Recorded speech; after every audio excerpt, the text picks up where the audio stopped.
Nunca olvidaré el momento en que sentí arder la pequeña imagen de la Virgen de Guadalupe en la palma de mi mano. Estaba allí, en casa de mi hijo, sosteniendo a mi nieto que se acababa de atragantar, y al llevar la mano al bolso para buscar un pañuelo, toqué la imagencita que llevo conmigo durante décadas. Estaba caliente, no tibia, ardiente, como si la hubiera tocado el mismo sol.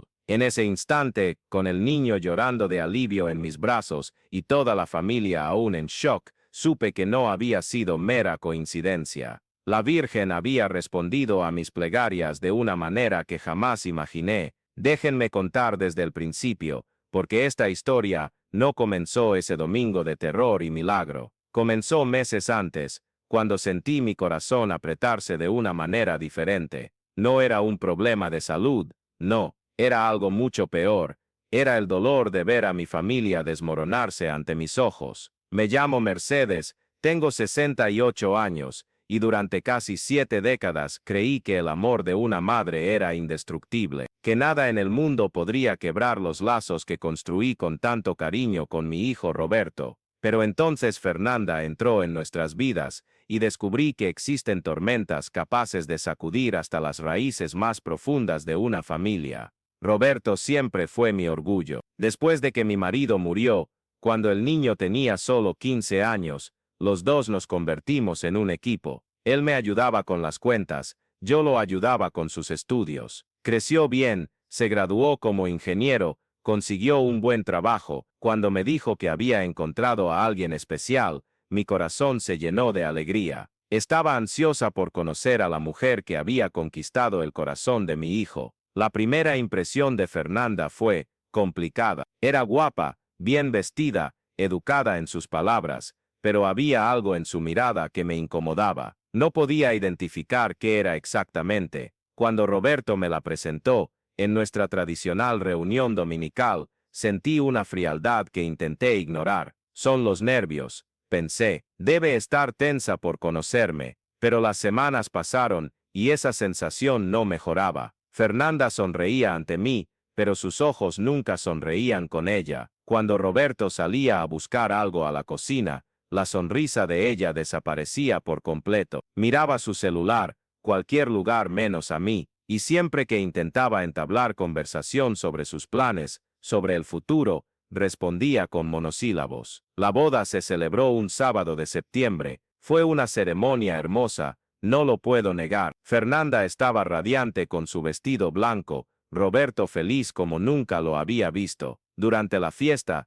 intenté acercarme a ella, conversar sobre recetas, sobre la decoración de la casa nueva, sobre cualquier cosa que pudiera construir un puente entre nosotras. Pero era como hablar con una pared fría, que respondía solo por educación. Fue después de la boda que las cosas realmente comenzaron a cambiar. Roberto, que siempre me visitaba al menos 2 veces por semana, empezó a aparecer solo los domingos, y siempre acompañado. Nunca más quedamos solos para conversar como antes, para que yo supiera cómo estaba realmente, si necesitaba algo. Cuando llamaba entre semana, siempre atendía a Fernanda, diciendo que estaba ocupado, en la ducha, o que me devolvería la llamada más tarde. La llamada nunca llegaba. Los domingos, que antes eran mi alegría de la semana, se convirtieron en un suplicio. Preparaba el almuerzo con el mismo cariño de siempre, ponía la mesa con el mantel bordado que mi madre me dejó, hacía el flan que a Roberto le encantaba desde pequeño, pero el ambiente siempre estaba tenso. Fernanda estaba en su celular casi toda la visita, respondía a mis preguntas con respuestas cortas, y peor aún, siempre encontraba la manera de cortar las historias que Roberto y yo compartíamos sobre nuestra vida juntos. «Ay, Roberto, no vas a contar esas historias viejas otra vez», decía con una risita que intentaba ser divertida, pero que cortaba como un cuchillo. Y mi hijo, mi Roberto, que siempre amó nuestros recuerdos, comenzó a callarse, dejó de reírse de mis chistes, empezó a mirar el reloj durante nuestras conversaciones. La primera puñalada real llegó cuando descubrí que habían quitado todas las fotos de nuestra familia de la casa nueva. Roberto me mostraba la decoración, y noté que no había ni una sola foto nuestra, ni de su graduación, ni de los cumpleaños, ni de ese viaje que hicimos juntos a la playa cuando él se graduó. Cuando pregunté, eludió la pregunta, dijo que aún no habían decidido dónde colocar las fotos, pero vi en un rincón de la estantería, bien escondida, una foto enmarcada boca abajo. Era nuestra foto de la Navidad pasada. Los meses pasaron, y sentía que estaba perdiendo a mi hijo poco a poco, no de golpe, como cuando alguien se muda lejos, o cuando hay una gran pelea. Era peor, lo perdía en pequeñas dosis diarias. Una visita cancelada aquí, una llamada sin respuesta allá, una mirada desviada acullá. Era como ver a alguien que amas alejarse en cámara lenta, sin poder hacer nada para impedirlo. La gota que colmó el vaso llegó cuando supe, por mi vecina doña Carmen, que Fernanda andaba difundiendo mentiras sobre mí, cosas sutiles, pero venenosas. Decía a las otras mujeres del edificio que yo era muy pegajosa con Roberto, que no sabía darle espacio a la pareja, que llamaba todo el rato, y estorbaba sus vidas. Lo peor de todo, insinuaba que me estaba volviendo un poco despistada con la edad, olvidando cosas, repitiendo las mismas historias. Cuando doña Carmen me contó eso, mi primera reacción fue pura rabia, una rabia que me subió del estómago y me invadió el pecho. Quería ir allí y decirle todo lo que tenía atorado desde hacía meses. Quería decirle a Roberto lo que su esposa decía a mis espaldas. Quería confrontar a Fernanda y preguntarle a la cara por qué me odiaba tanto, qué le había hecho para merecer eso. Pero esa noche, sola en mi apartamento, mirando la pequeña imagen de la Virgen de Guadalupe que tengo en mi mesita de noche, sentí algo diferente. Una voz interior, muy suave, me decía que esperara, que no actuara por impulso, que confiara en que había un plan mayor en marcha, aunque no pudiera verlo. Esta pequeña imagen de la Virgen la tengo conmigo desde niña. Mi madre me la regaló cuando hice mi primera comunión, y desde entonces me acompaña en todos los momentos importantes de mi vida. Estaba conmigo cuando nació Roberto, cuando murió mi esposo, cuando pasé por todas las dificultades y todas las alegrías. Siempre que necesitaba fuerzas, hablaba con ella como si fuera una amiga muy cercana. Esa noche, me arrodillé ante la cómoda donde la tengo y me desahogué. Lloré como no lo había hecho en años. Le dije todo lo que sentía en mi corazón, el dolor de ver a mi hijo alejarse, la tristeza de no entender por qué Fernanda me rechazaba tanto, el miedo a quedarme sola en el mundo después de haber dedicado toda mi vida a mi familia. Y entonces, con lágrimas corriendo por mi rostro, hice una petición que salió del fondo de mi alma. Mi madre, si ya no tengo fuerzas para luchar por esta familia, que la señora luche por mí, haga lo que sea necesario para traer a mi hijo de vuelta, y para que podamos ser una familia de verdad. Si ustedes que están viendo esto, han pasado por algo parecido, saben lo difícil que es mantener la fe cuando parece que todo se derrumba. Pero algo me decía que tenía que confiar, aunque no lo entendiera. Entonces decidí que ya no iba a forzar nada, ya no iba a llamar insistentemente, ya no iba a preguntar por visitas, ya no iba a intentar agradar a Fernanda con regalos o halagos. Simplemente iba a seguir siendo la madre que siempre he sido, y dejar que las cosas siguieran su curso. Las semanas que siguieron fueron de las más difíciles de mi vida. Me despertaba cada día esperando que sonara el teléfono, que Roberto apareciera en mi puerta como antes, que alguna señal me mostrara que mi oración estaba siendo escuchada, pero nada pasaba. Los domingos seguían fríos, las visitas cada vez más cortas, el distanciamiento cada vez mayor. Por favor, si aún no se han suscrito al canal, háganlo ahora. Historias como esta necesitan ser contadas para mostrar que incluso en los momentos más difíciles,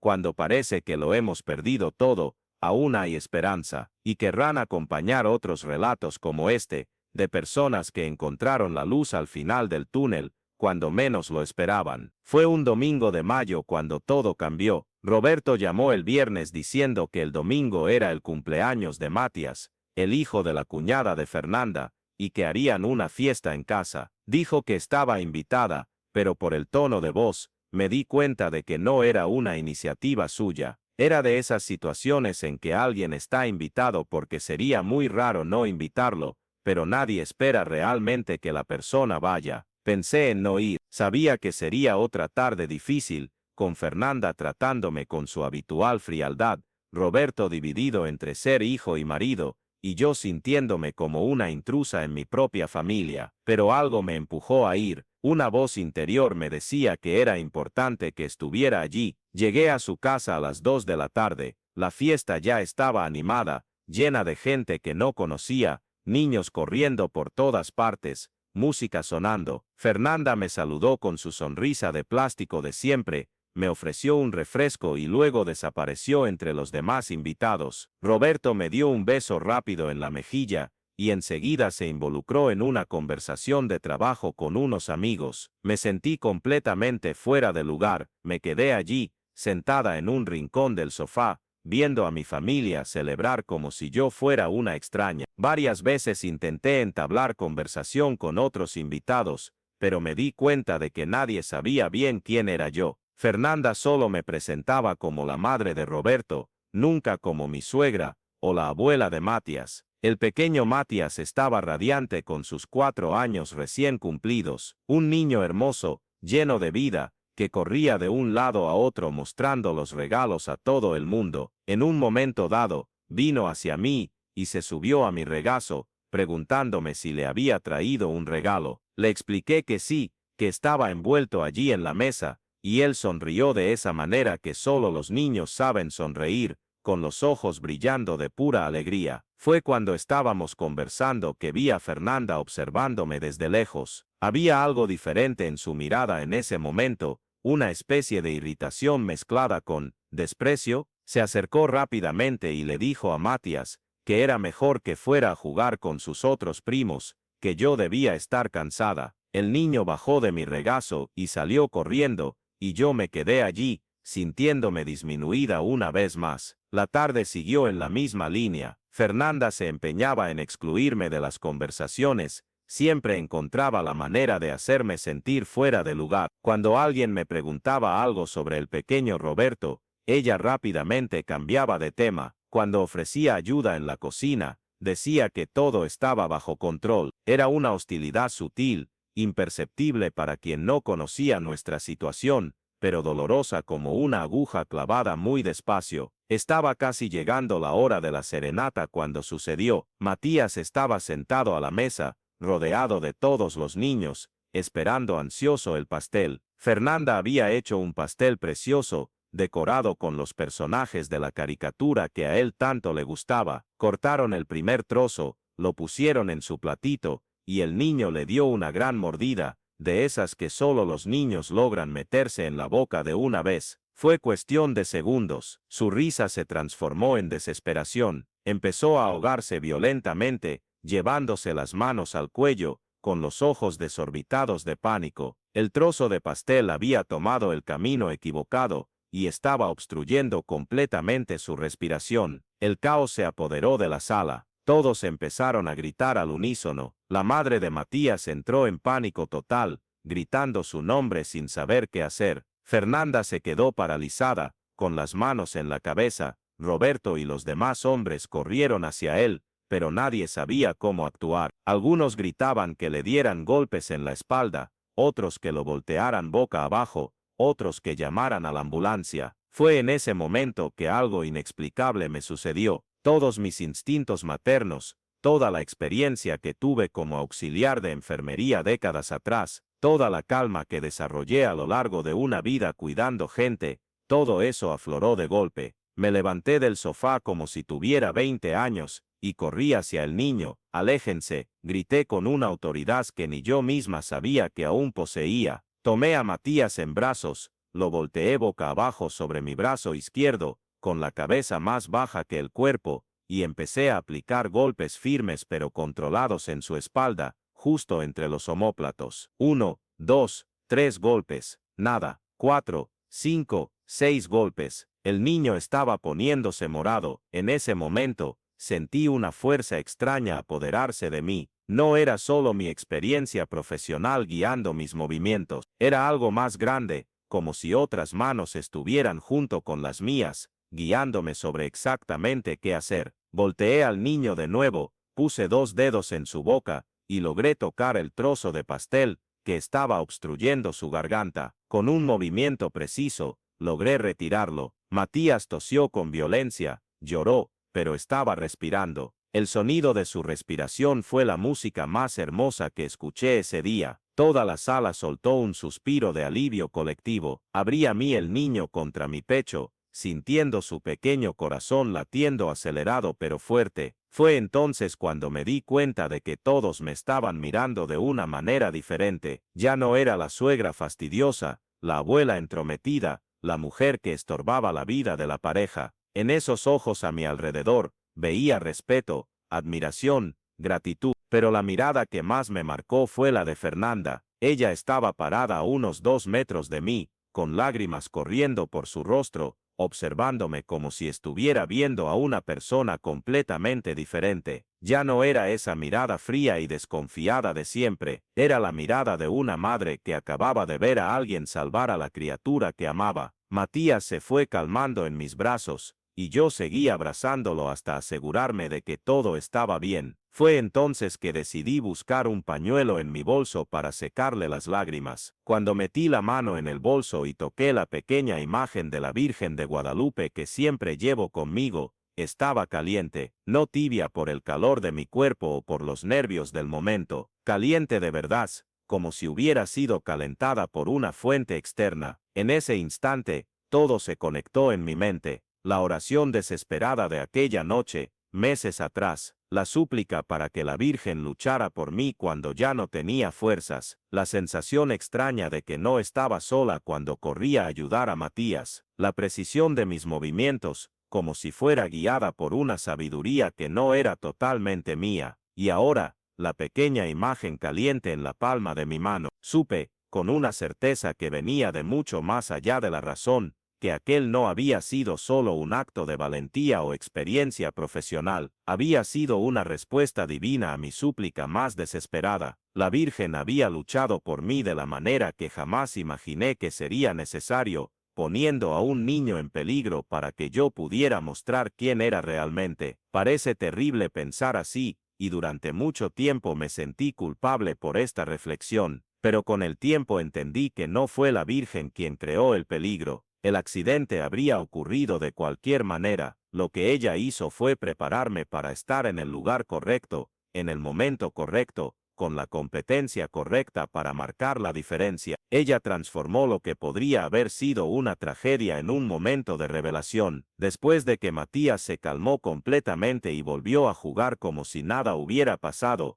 yo me preparaba para irme. Había sido una tarde demasiado intensa, y necesitaba procesar todo lo que había sucedido. Estaba tomando mi bolso cuando sentí una mano tocar mi hombro. Era Fernanda. Ella tenía los ojos rojos de tanto llorar, y cuando habló, su voz salió entrecortada por la emoción. Doña Mercedes, yo necesito hablar con usted. Me llevó hasta el porche, lejos de los demás invitados, y allí, por primera vez en todos esos meses, me miró a los ojos de verdad. Me equivoqué con usted, dijo, apenas pudiendo hablar. Estaba completamente equivocada. Creí que usted era, que quería controlar nuestra vida, que no me aceptaba, que siempre iba a estar entre Roberto y yo. Pero hoy vi quién es usted realmente. Vi una abuela luchando por la vida de un niño. Vi una mujer que sabe qué hacer cuando todos están en pánico. Vi a la madre que crió al hombre que amo. Continuó hablando, las palabras saliendo un poco atropelladas. Sé que fui injusta. Sé que la herí de muchas maneras, sé que alejé a Roberto de usted sin motivo, y le pido perdón, de todo corazón. Esa niña que está ahí dentro podría haber muerto hoy si no fuera por usted. Escuché todo en silencio, sintiendo mi corazón calentarse de la misma manera que la pequeña imagen de la Virgen se había calentado en mi bolso. No era un calor de ira o de venganza por su reconocimiento final de sus errores. Era un calor de alivio, de perdón, de familia reencontrándose. Fernanda, le dije, tomando sus manos, nunca quise ser su enemiga, solo quería ser su familia, solo quería que pudiéramos construir algo juntas, por Roberto, por todos nosotros. Ella lloró aún más y me abrazó, un abrazo de verdad, de esos que sientes que vienen del corazón. Desde ese día, todo cambió, no de la noche a la mañana, porque las heridas profundas necesitan tiempo para sanar completamente, pero cambió. Fernanda empezó a llamarme durante la semana, a preguntarme por recetas, a contarme sobre su trabajo. Roberto volvió a visitarme solo algunas veces, volvimos a conversar sobre nuestras vidas, sobre nuestros recuerdos. Poco a poco, las fotos de la familia volvieron a su casa, primero una en la estantería, luego otra en la pared de la sala, luego nuestra foto de Navidad obtuvo un lugar destacado en la mesa del centro. Fernanda empezó a incluirme en las conversaciones, a presentarme como mi querida suegra a sus amigas, a pedir mi opinión sobre cosas importantes. No voy a mentir diciendo que nos hicimos mejores amigas instantáneamente, porque la vida real no funciona así. Todavía tuvimos algunos momentos difíciles, algunas conversaciones tensas, algunos malentendidos, pero ahora teníamos una base sólida de respeto mutuo para resolver cualquier cosa que surgiera. Lo más importante de todo, Roberto recuperó su alegría, volvió a ser ese hijo cariñoso, volvió a reírse de mis historias, volvió a buscarme cuando necesitaba un consejo. Él me contó después que había percibido la tensión entre Fernanda y yo, pero no sabía cómo resolverla. Dijo que se sentía dividido entre nosotras dos, tratando de complacer a todos y terminando por dejar a todos insatisfechos. Matías, gracias a Dios, no tuvo ninguna secuela del susto, pero ese episodio creó un vínculo especial entre nosotros. Él empezó a llamarme abuela Mercedes y cada vez que me veía, venía corriendo a abrazarme. Fernanda me contó que estuvo algunos días diciéndole a todo el mundo que yo lo había salvado, y que quería ser fuerte como la abuela cuando creciera. Hoy, casi 2 años después de aquel domingo que lo cambió todo, puedo decir que tenemos una familia de verdad. No perfecta, porque la familia perfecta no existe, pero una familia donde todos se respetan, se aman y se apoyan. Fernanda y yo hemos desarrollado una relación que jamás imaginé que sería posible. Ella me pide consejos sobre maternidad, ya que está embarazada de su primer hijo, y finalmente puedo ejercer mi papel de suegra de la forma que siempre soñé, siendo una fuente de apoyo, no de conflicto. La pequeña imagen de la Virgen de Guadalupe sigue conmigo claro.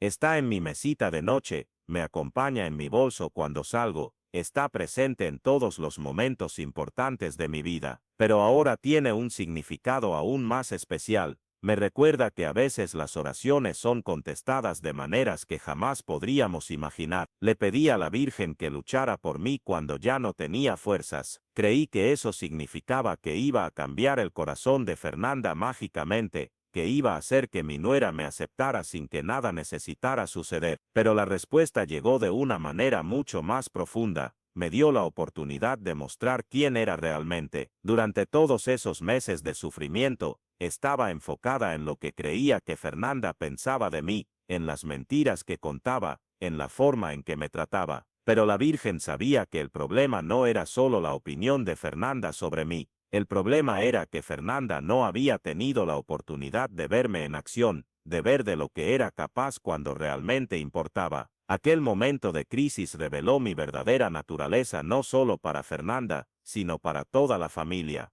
Mostró que yo no era la suegra entrometida y controladora que ella imaginaba. Yo era una mujer experimentada, sabia, valiente, capaz de tomar las decisiones correctas en los momentos más difíciles. Yo era el tipo de persona que quieres tener cerca cuando la vida se complica, y eso lo cambió todo. No solo la forma en que Fernanda me veía, sino la forma en que yo misma me veía. Durante meses me había sentido inútil, pasada de moda, un estorbo en la vida de mis hijos. Pero en aquel domingo de mayo, redescubrí mi fuerza, mi competencia, mi lugar en la familia. Hoy cuando miro hacia atrás, entiendo que todo ese sufrimiento fue necesario, no porque yo mereciera sufrir, o porque Fernanda necesitara maltratarme, sino porque solo pasando por ese valle oscuro, pude llegar a este lugar de paz y armonía familiar que tenemos hoy. La lección más importante que aprendí es que a veces necesitamos confiar en el tiempo de Dios, incluso cuando ese tiempo parece cruel o injusto. A veces las respuestas que pedimos vienen de formas completamente diferentes a las que esperábamos, y a veces es necesario pasar por una tormenta para llegar al arco iris. Para quien esté pasando por algún conflicto familiar similar, para quien sienta que está perdiendo a las personas que más ama por malentendido su orgullo herido, quiero dejar un mensaje: no se rindan, no dejen de orar, no dejen de amar, no dejen de creer que las cosas pueden cambiar. A veces el cambio no llega cuando lo esperamos, o de la manera que lo esperamos, pero llega, y cuando llega, trae consigo una paz y una alegría que hacen que todo el sufrimiento anterior haya valido la pena. Hoy, al arrodillarme ante mi pequeña Virgen de Guadalupe, ya no es para pedir ayuda con desesperación, es para agradecerle por haberme mostrado que incluso en los momentos más oscuros, el amor siempre encuentra la manera de vencer.